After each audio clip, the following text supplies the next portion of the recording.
আরজিকর কাণ্ডে বিচার চেয়ে মহালয়া মহামিছিল, জুনিয়র ডাক্তার ডাকে কলেজ স্কোয়ার থেকে ধর্মতলা পর্যন্ত মহামিছিল। সরাসরি আমাদের সঙ্গে কথা বলবো আমাদের প্রতিনিধি ঝিলম করঞ্জাই রয়েছে। ঝিলম, গতকাল সন্ধ্যায় হাজারো মানুষ প্রতিবাদে পথে নেমেছিলেন, 24 ঘন্টার মধ্যে এবার মহামিছিল।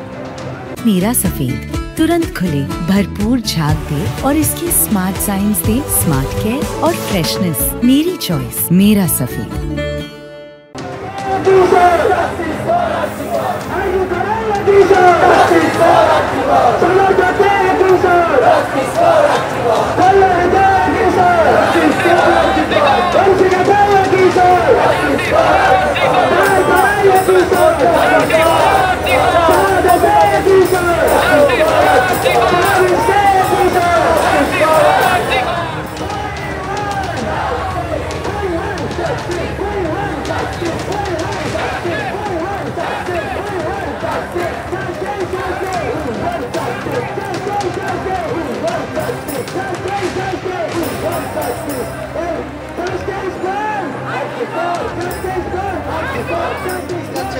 আমি সেই মিছিলের ছবিটা একবার দেখাতে বলবো। যারা এই মিছিলের একেবারে সামনের অংশে পা মেলাচ্ছেন, তুমি দেখতে পাচ্ছ যে একদম সামনের সারিতে আন্দোলনকারী জুনিয়র চিকিৎসকরা তারা রয়েছেন। জুনিয়র ডক্টর ফ্রন্টের ডাকে আজকের এই মহামিছিল তা কিন্তু শুরু হওয়ার সময়সীমা অনেকক্ষণ আগে পেরিয়ে গিয়েছে, কিন্তু যেহেতু বিভিন্ন মেডিকেল কলেজ হাসপাতাল থেকে প্রচুর চিকিৎসা পড়ুয়া তারা আসছেন, স্বাস্থ্যকর্মীরা আসছেন, নার্সরা আসছেন, তাই স্বাভাবিকভাবেই কিছুটা বিলম্বে এই মিছিল শুরু হয়েছে এবং এই মিছিল পায়ে পায়ে পৌঁছবে রানী রাসমণি রোডে এবং সেই রানী রাসমণি রোডে সেখানে সমাবেশের ডাক দেওয়া হয়েছে জুনিয়র ডাক্তারদের তরফে। সেই সমাবেশ মঞ্চে বক্তব্য রাখবেন জুনিয়র ডাক্তাররা। মূলত তারা কেন আবার কর্মবিরতিতে ফিরলেন, এই মুহূর্তে তাদের কি কি এজেন্ডা রয়েছে যেগুলো এখনো পর্যন্ত সরকারের সঙ্গে আলোচনার টেবিলে বসে সমাধান হয়নি, এই সমস্ত বিষয়গুলো তারা সাধারণ মানুষের সামনে আজকে তুলে ধরতে চাইছেন এবং সাধারণ মানুষের কাছে তারা তাদের বক্তব্য পেশ করতে চাইছেন এই সমাবেশের মাধ্যমে। আমরা দেখতে পাচ্ছি যে মিছিলের একেবারে অগ্রভাগে রয়েছেন আন্দোলনকারী জুনিয়র ডাক্তাররা, রয়েছেন সিনিয়র চিকিৎসকেরাও, প্রত্যেকেই কিন্তু এই মুহূর্তে পায়ে পায়ে এগিয়ে যাচ্ছেন। সেই মিছিল কিন্তু ধীরে ধীরে এগিয়ে যাচ্ছে এবং সেই মিছিল আর কিছুক্ষণের মধ্যেই সেন্ট্রাল অ্যাভিনিউতে গিয়ে পড়বে। একেবারে সন্দীপ, তুমি আমাদের সঙ্গে থাকো। সরাসরি আপনারা সেই ছবি দেখতে পাচ্ছেন, কলেজ স্কোয়ার থেকে মিছিল শুরু হয়েছে, ধর্মতলা পর্যন্ত এই মিছিল গিয়ে সেখানে মহাসমাবেশ হবে, বক্তব্য রাখবেন জুনিয়র ডাক্তাররা। কয়েকদিন আগেই জুনিয়র ডক্টরস ফ্রন্টের তরফ থেকে এই মহামিছিলের ডাক দেওয়া হয়েছিল। যুবক যুবতী থেকে তরুণ থেকে প্রবীণরা পর্যন্ত আজকে এই মহামিছিলে পা মিলিয়েছেন। আর কয়েকদিন গেলে আরজিকর কাণ্ডের ঘটনার পর 2 মাস পূর্ণ হবে, তদন্ত চলছে, কিন্তু বিচারের দাবিতে আন্দোলন থেমে নেই। প্রায় প্রতিদিনই সাধারণ মানুষ পথে নামছেন।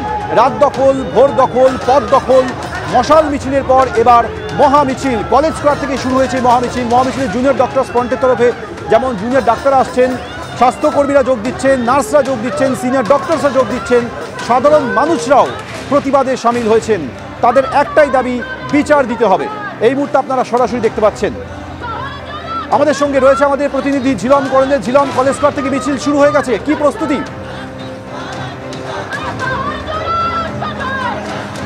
কলেজ স্কোয়ার থেকে মিছিল শুরু হয়ে আমরা এই মুহূর্তে এমজি রোডে রয়েছি। দেখতে পাচ্ছ জয়েন্ট প্ল্যাটফর্ম অফ ডক্টরসের ডাকে এই মিছিল।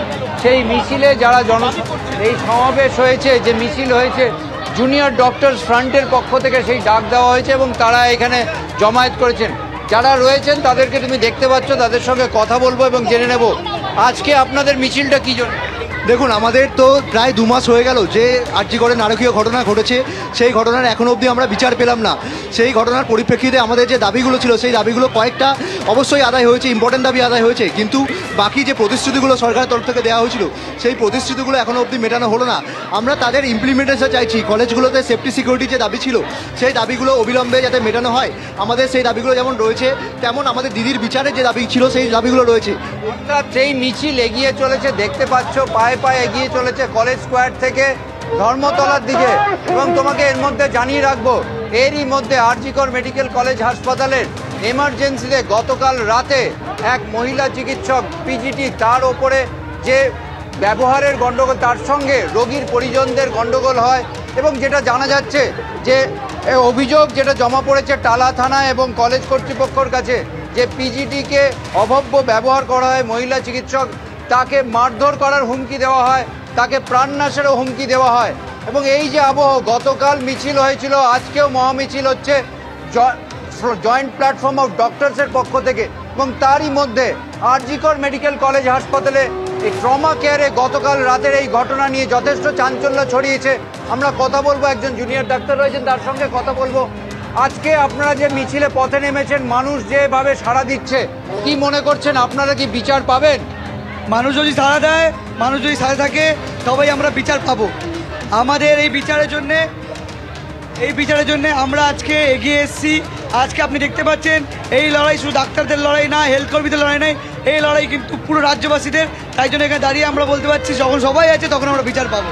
গতকাল রাতে আরজিকরের ট্রমা কেয়ারে আবার একজন পিজিটির সঙ্গে ট্রমাতে আসা দুর্ঘটনাগ্রস্ত একজন ব্যক্তির তার পরিবার মারধরের হুমকি দিয়েছে, প্রাণনাশের হুমকি দিয়েছে, লিখিত অভিযোগও হয়েছে। কি বলবেন? বারবার এই ঘটনা ঘটছে, আপনারা বলছেন এবার এরকম যদি আমরা চাই কি সুপ্রিম কোর্ট এরকম একটা ভার্ডিক্ট দিক, যেরকম এই যে যারা দুষ্কৃতী, যারা এসে আমাদের থ্রেট দেয় বা আমাদের মারার হুমকি দেয়, তারাও ভয় পাবে হুমকি দেওয়ার আগে। গতকাল একের পর এক বিভিন্ন জায়গায় যে হামলা হচ্ছে, হরিদেবপুরে হামলা হয়েছে, সব জায়গায় যে ঘটনা ঘটছে, কি বলবেন আপনারা? আমরা হাত জোড় করে বলবো, প্লিজ আপনারা বুঝুন, আমরাও দিনের শেষে একটা মানুষ, আমাদেরও হাতও দিনের শেষে আমরা মানুষ। তো প্লিজ আমাদের এরকম হুমকি না দিয়ে আমাদের সাথে এসে এই হেলথ সিস্টেমকে ভালো করে উঠি। আমরা এই দাবি করছি। আর এই যে আপনারা যে আন্দোলন করছেন কিন্তু পূর্ণ কর্মবিরতি চালিয়ে যাচ্ছেন, একদিক দিয়ে পুজোর মাঝেই আপনারা পূর্ণ কর্মবিরতি করছেন, এটাতে রোগীর পরিজনদের অসুবিধা হতে পারে বলে মনে হয় না? না, দেখুন, আমরা হসপিটালে আমাদের সবাই একসাথে কাজ করছে, মানে সিনিয়র ডাক্তাররা কাজ করছে, আর এরকম কোনো জায়গা নেই যেখানে পেশেন্টরা হ্যারেস হচ্ছে। প্রত্যেকরাই চিকিৎসা পাচ্ছে, সবাই চিকিৎসা পাচ্ছে। সকলের চিকিৎসার ক্ষেত্রে সেরকম অসুবিধা নেই, সিনিয়র ডাক্তাররা আছে এবং তারা বলছেন তারা বাধ্য হচ্ছেন এই পরিস্থিতিতে পূর্ণ কর্মবিরতি করতে। কিন্তু মানুষের কাছে তাদের আবেদন যে দিনের শেষে তারাও মানুষ এবং সেই কারণে তারা এই পরিস্থিতিতে আন্দোলন চালিয়ে যাচ্ছেন।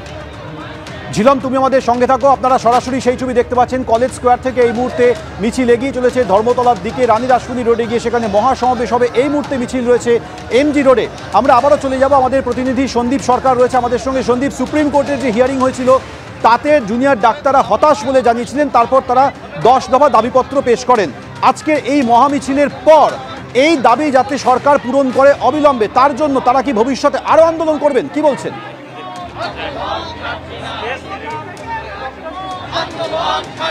তারা কিন্তু আন্দোলনের পথ ছাড়ছেন না এবং সেই আন্দোলনকে আরো তীব্র করতে চাইছেন এবং সেই কারণে আন্দোলন যেহেতু তীব্র করতে চাইছেন তাই তারা এই আন্দোলনের একটা অভিমুখ পরিবর্তন করেছেন, আবারও পূর্ণ কর্মবিরতিতে যাওয়ার মাধ্যমে। তুমি দেখতে পাবে যে তাদের যে কর্মসূচিগুলো রেখেছে সেই কর্মসূচিগুলো প্রথম দিকে তারা তাদের যে কর্মসূচি ছিল তারা আংশিক কর্মবিরতিতে চলে গিয়েছিলেন।